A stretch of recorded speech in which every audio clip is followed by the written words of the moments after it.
Evet dostlar, ben Hüseyin Aktaş. YouTube kanalıma hoş geldiniz. Evet, güzel taşlardan kesmeye devam. Hadi hayırlısı.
Evet arkadaşlar, bayağı bir kesim yaptık. Hızlı hızlı taşları göstereyim size.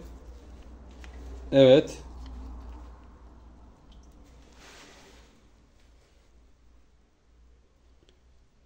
Kırmızı içerisinde ve şeffaf etrafları. Fena değil.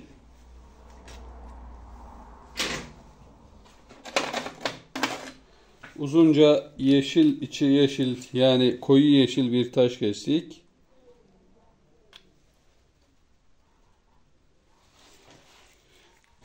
Pardon. Şuraya diziyorduk. Unuttuk. Şunu da şöyle koyalım. Evet. Şöyle bir taş. Nasıl bir taş? Evet. Çubuklu. Düşürdük yere. Alırız onu.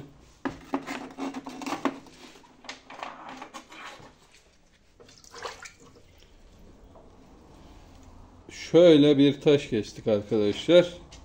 Bu da güzel. Biraz büyük olsaydı.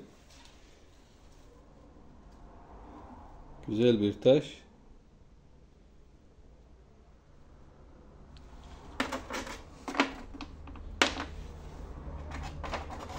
Bu videoda güzel taş kesemedik fazla galiba. Gördüğüm kadarıyla. Evet, şöyle bir taş kestik. Olsun.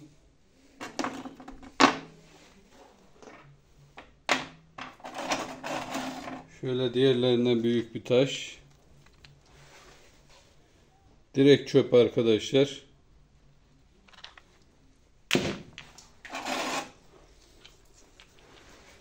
Şöyle.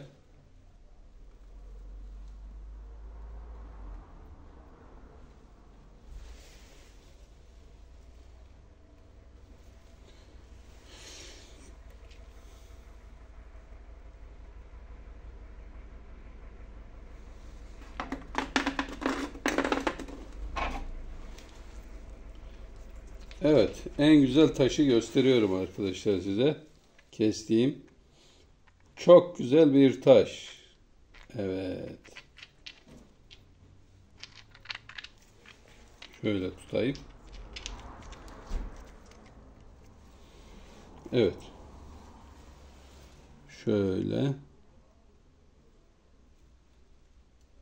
Beğendim.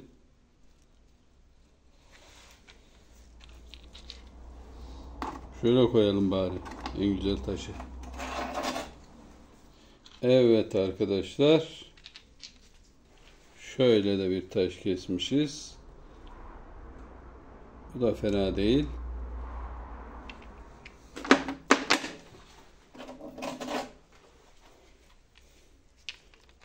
Şöyle arkadaşlar. Bu da çöp. Evet. Küçük bir taş. İçerisi mavi diye düşünüyorum. Hadi bakalım. Dışarısı, içerisi, taşın dışı buydu. İçi nedir bilmiyorum. Hey hey. Gene bir tane küçük mavi yakaladı. Güzel.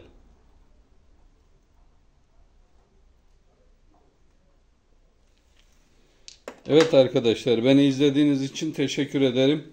Hoşça kalın, dostça kalın.